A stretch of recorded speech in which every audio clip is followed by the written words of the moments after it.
Women in Leadership, brought to you by Heroncode, the management consultancy for what happens next. For more information, you can visit heroncode.com. Welcome to another episode of the Heroncode Women in Leadership podcast. Every single episode has been with a woman with a completely different story, with a completely different journey and a different industry. And today we have Dr. Abeer Alkobaisi, a multi-talented and highly experienced plastic and reconstructive surgeon with more than 50 years of practice. Dr. Abeer, welcome to the podcast. How are you? I'm very well, thank you. I'm, again, so excited because this is your first podcast. Yeah. So I'm hoping we'll set the tone for you right. And, your story has been fascinating because there are so many elements to it that I really want to get into. So I guess I want to start from the very beginning. As our listeners know, that's how I love to do things. You're originally from Bahrain. Yes, I am. You were born there? Yeah.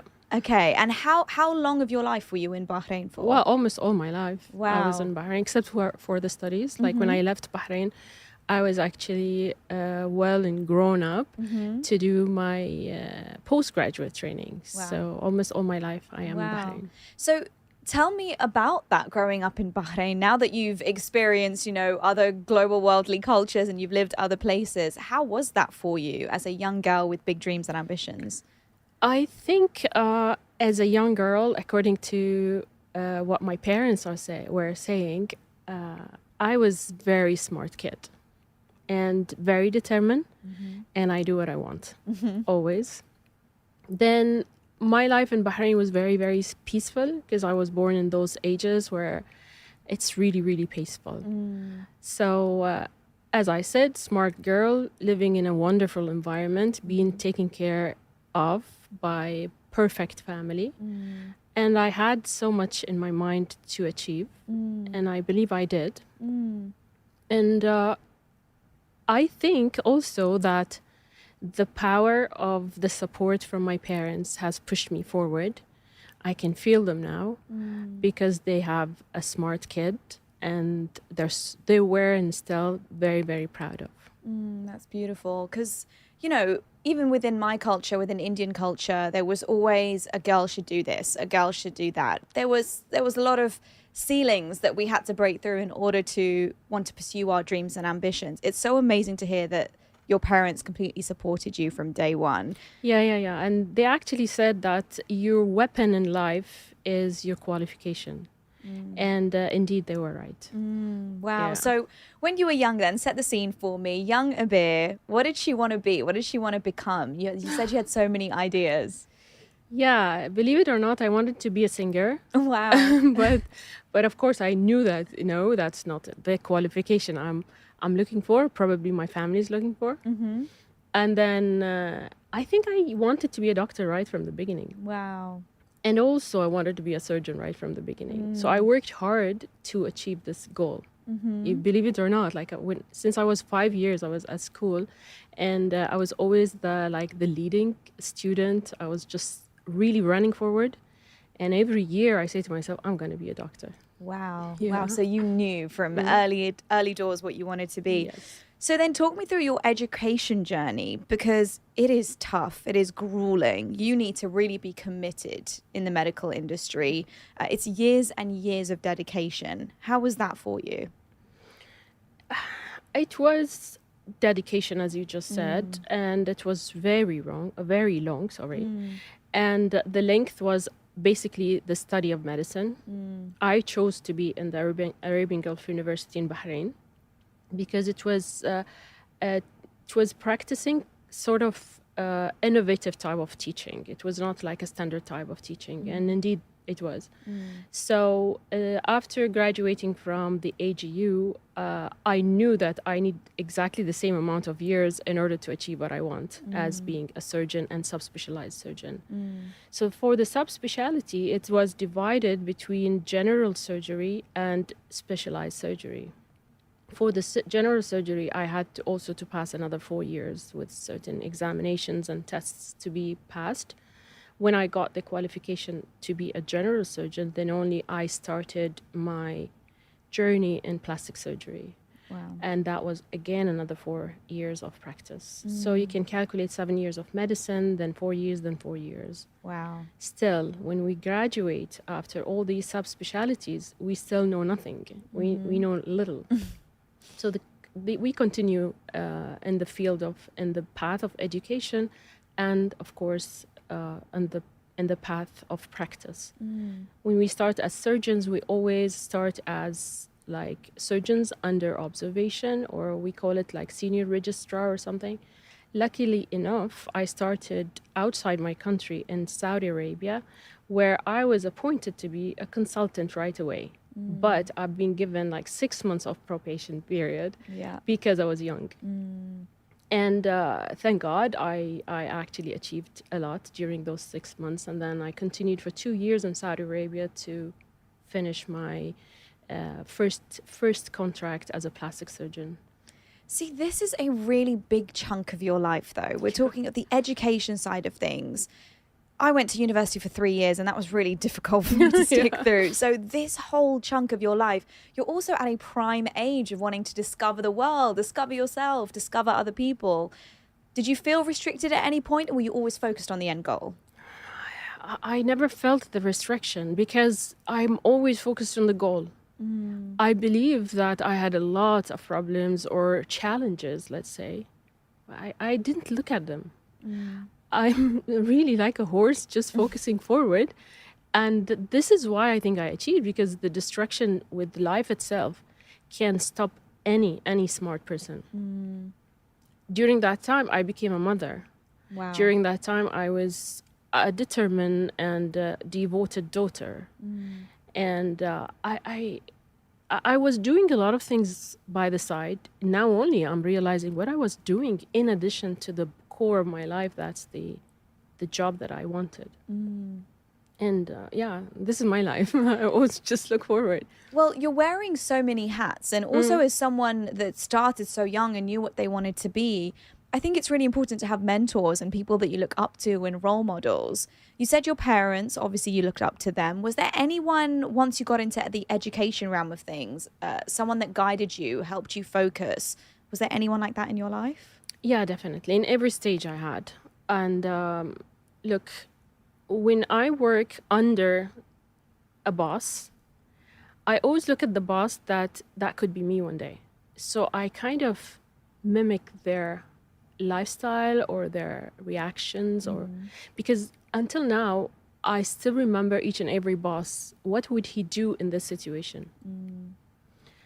So I think that was the guide. I got so inspired by those who are better than me until this particular moment. Whoever I rank people, I say she or he are really better than me. I feel so happy for them, and even happier because I'm gonna be like them or even better. So, and then going to the plastic surgery per se, since I did it in Paris, already Paris itself has influenced me and inspired me on a daily basis. Every morning I leave my apartment, I get inspired by her, Paris. But then the professors that I worked with, they were like amazing until today. And I said, how could I be like them one day? Well, I don't want to say that I'm like them, I really hope. But without them as guides in my life, I wouldn't be who I am. Wow. And something you touched on is your relationship with the city of Paris. Now, there's a theory that psychologists have come up with called the power place. And, you know, the theory that your 2 feet touching the ground of a certain city or a certain land brings you an incredible amount of power. I felt that personally here in Dubai. You have a whole love story with Paris. Talk to me specifically about your time there and why it really transformed you and how pivotal that time had been for you and your journey and your career. Look, I don't look at Paris the way tourists look at it. It's not a geographic place in my mind. It's literally a person, like a human, feelings, the give and take. She gave me and I gave her. She gave me friends. She gave me the taste of life. She gave me the concept of joie de vivre. Means you should really be happy doing anything in your life, even baking a cake, dressing up to go to the bakery. I've never known that. Like, I've never known that wearing makeup is like dressing up, not just to show off and make people look at you. That concept, I never got it from where I was. So that's the rapport between me and Paris. In addition to that, since I was a kid, according to my father, he said, like, everywhere we travel, I always want to stop in Paris. Now, then it was like the touristic thing, but I loved it. That's why I loved the language, and I learned the language in early ages. And then comes me as a person by analyzing my personality. That has been done by my life coach, who's amazing and excellent. She actually pointed out the places in my personality, the parts in my personality that are by no means, it matches Paris, it matches Dubai. Wow. It's the vanity in me. It's like, I love everything beautiful. And the way Dubai is being like taken care of in each road, in each window, how shiny it is, it suits me. Now, going back to Paris, the art in it since ages, and the perfection in the beauty, how we appreciate beauty. Like when I'm walking in the streets and someone admire anything on me, it's not flirtation. It's like their duty to express their love to the beauty. So it actually grounded me somehow when it comes to that part of me, and it matches me all the time. Because that conversation about vanity, I do agree with you. I think it's seen in such a negative light, that vanity is so negative, you know, to want to look good for yourself. It's not for anyone else. Yeah. As a plastic surgeon, you must have a lot of these discussions. Of course. Where do you stand on that when it comes to, if someone was to come to you and say, you know, vanity is, you know, quite obnoxious, it's arrogant, it's this, all the negative things they say about vanity, what would you say? I would totally disagree, because otherwise I won't be who I am now. I don't think if I don't have this part in my personality, I would be a plastic surgeon, and I would be a very good plastic surgeon, let's say, because I feel what I do. There's lots of passion into what I do every morning. Now, no matter how the life is treating me, good or bad, when I'm practicing my job, I'm in the best levels of happiness and passion. So vanity is the landmark. Vanity is the core of what I do as Abeer and as the surgeon Abeer, you know? Without it, I don't think I can live. I mean, in all means, even in the interior design, even in arranging the fridge, even in looking the way I want to look, at least I see it good, then only I start my day. Yeah, absolutely. It matters to you. And something you touched on was the personality test that you did with your life coach. I think that no matter what industry you're in, no matter who you want to be, what your background is, the self-awareness is so important. So what made you take that step to get a life coach? Okay. The first question my life coach has asked me in the first consultation, she said, why do you need a life coach? I said, I don't want to be that perfect. Now, perfection is just equals me. And I found out that perfection sometimes is harsh on the person. And then when she started doing the analysis, she said, I think I cannot be otherwise. Like, it's just in my personality that I want everything, every word I hear to be perfect, according to my own standards. Maybe my perfect is not yours, but it's just the perfection in me drains sometime. Now, knowing who I am and that I am just trying to be perfect is something good. I mean, because of her, I kept going, and I cherish this. Yeah. And that's, it ties into what you said earlier about your mentors and your guides or other people that were excelling or doing amazing things. There was no jealousy. There was no competition. You're very much in your own lane. And you seem like someone who's very much focused on that. Now, as a woman in that space, would you say it's quite a male-dominated industry? Yeah, naturally. It's like the majority are males. Like when I started in my region, I was the first female plastic surgeon. And that has actually given me an access. I don't like it now, of course, but at the beginning, honestly, it helped me. It gave me an access to the field of cosmetic surgery. Now, the women would gravitate towards a female plastic surgeon. They prefer it, let's say. And I can feel them, like they feel more comfortable when it comes not only in examination and actual surgery, but also in the taste, in the give and take, and what she feels, especially towards the male in her life. So at least I can understand it. It helped me, no doubt.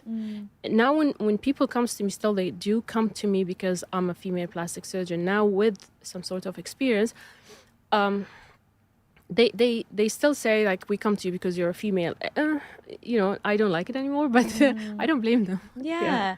Did you ever, seeing as you were the first female plastic surgeon where you were, was there ever any negative shadow from the males in the industry? Were they threatened by it, by a female in the space? Did you feel welcomed? I told you, like, I'm always like a horse, just looking forward. So I've never turn my head to see if these people if the guys are jealous or like threatened or feeling like insecure in my presence in their field. It's not their field, it's our field.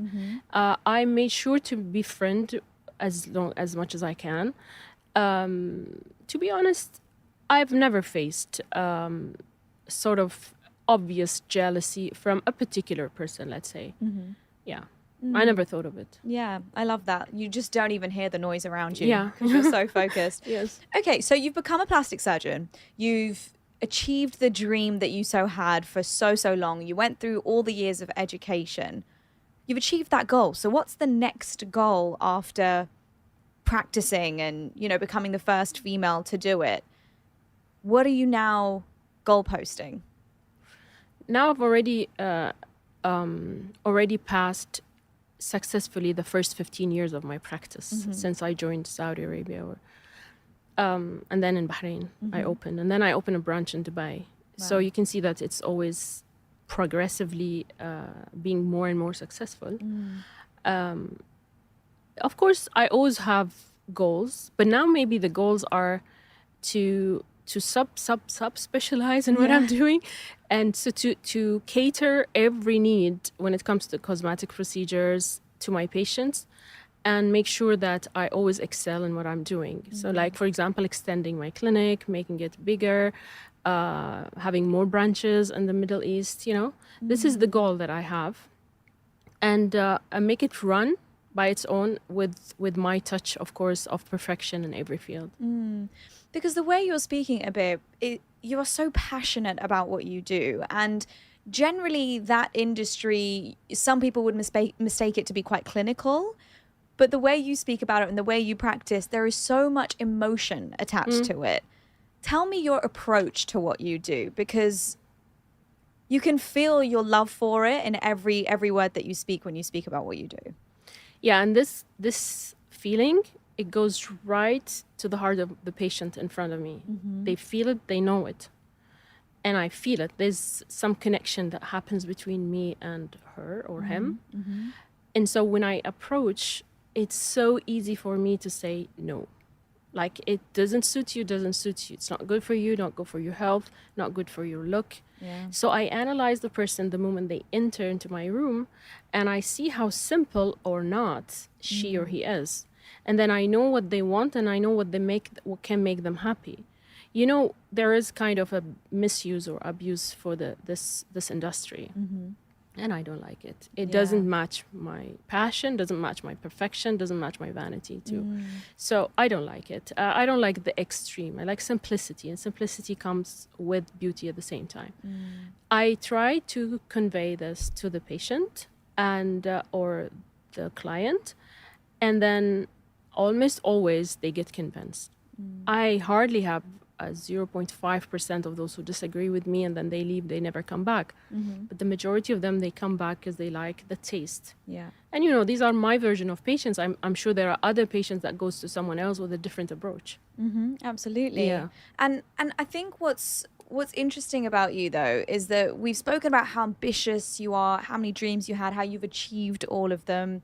but you've also managed to have a full, incredible personal life at the same time, which is so hard for people to do. People talk about that work-life balance. Do you think that it's possible, or is it just a farce having a work-life balance? Well, if you ask me, I'll say yes, it is possible because it's my own way of managing. And sometimes I even stop and say, wow, how could you do that? I speak to myself and how did I do that? And then it becomes so natural, effortless. I just do it. And it truly, like, I feel myself, I'm changing hats in the same moment. Yeah. You know? And yeah, I'm happy that I'm trying to perfect. I know that I'm not the best in each and every one of them, but I do my best to achieve all. Like now talking about all means like the mother, the surgeon, the daughter, the wife, the friend, and so many more, like the interior designer, the contractor, anything comes in my way, I really want to fix it. And any problem comes in my way, you see that I'm thinking so deep, how can I fix it? I don't say, how did it happen? Because it happened. So you're solution-based. Absolutely. Yeah. That's why when I said, I don't want to be perfect, because the perfection in me wants to solve the problem rather than talk about it. It's happened, done. I want a solution for each and every misunderstanding or any problem that happens in my life. So how important is it for you that your daughter sees how hard you work? Because we've spoken about on previous episodes, mum guilt. But the way I was raised was with two, entrepreneurs. They run their own business, my mum and dad, and I only ever saw them working. That's all I know. In some way, it's completely inspired me to create my own lane. It can go the other way. And my mum has spoken to me about the guilt that she felt not spending time with us, but I wouldn't have it any other way. So for you, from your personal experience, how important is it for your daughter to see you doing what you do and how hard you work in achieving your goals? My daughter and my two boys, they're all grown-ups, and they have seen me, as you just said, always working. But I think they also saw me how happy I am, or I used to be until today, working. So they see, I believe, work equals happiness. Work equals ability. Works equal shine, just positive. I don't think that I have made work to be sound or feel negative in my kids. My daughter per se, because she's my friend, my daughter, my everything, and because we're women in the family. So I believe now, seeing her like a copy of me, so now I'm really happy because she got the inspiration from me without us knowing, without she or me knowing. I thought she would be like totally different, determined, fast, thinker, and beautiful. I love that. That's so important. And you know, I think what I love is what you mentioned as well, that you opened a clinic back in Bahrain as well. How important was it for you to make sure you go back home and provide for your community and what you've learned around the world and take it back home? Look, I wanted to stay in Paris, but as I said, like my roots are in Bahrain, so definitely I wanted to come back to Bahrain. And I know that there is a huge place opened for me. I felt it. I always attract positive thinking. So I knew that this is going to happen. The fact that I went to Saudi Arabia, because that moment there was like way better chance for me to start. And it was chosen for me, like by God. I believe in that. And it was a wonderful start. Because most of my clients started from Saudi who came with me to Bahrain. So naturally, I'm going to be in Bahrain. I'm going to start in Bahrain. That was the idea in my mind. And then I felt like my wings are really so big. I wanted to go back out. So the first place I thought of was Dubai. And it was an excellent choice that I made also. Absolutely. You're a team leader. We just mentioned all the hats that you wear. What is your approach to managing people? Because I feel that is the toughest task when it comes to running a business and being an entrepreneur, is managing people through tough times, COVID, you know, understanding that people had their own individual lives, but also are here to work. What is your approach to it? Look, I think what I have now around me is my team, who are actually my other family. And I was successful enough to keep them always with me. And we are together, me and my team, for a very long time. The minimum was 7 years. So I feel so connected to them, and they are too. We go through the ups and downs.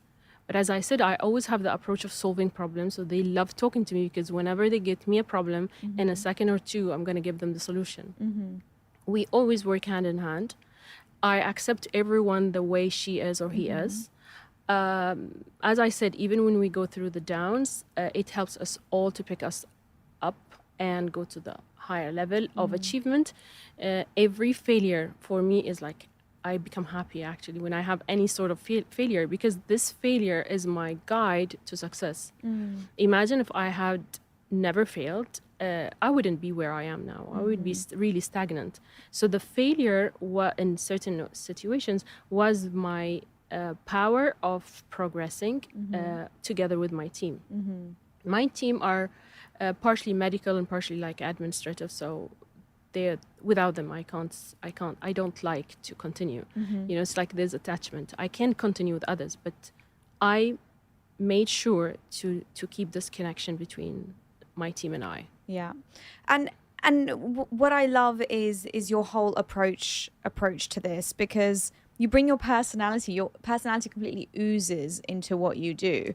Now, finally, you said that you're building the empire. You've got many branches of your clinics moving around. How important is it for you to now be a mentor to others and, make the way and make the path for others behind you?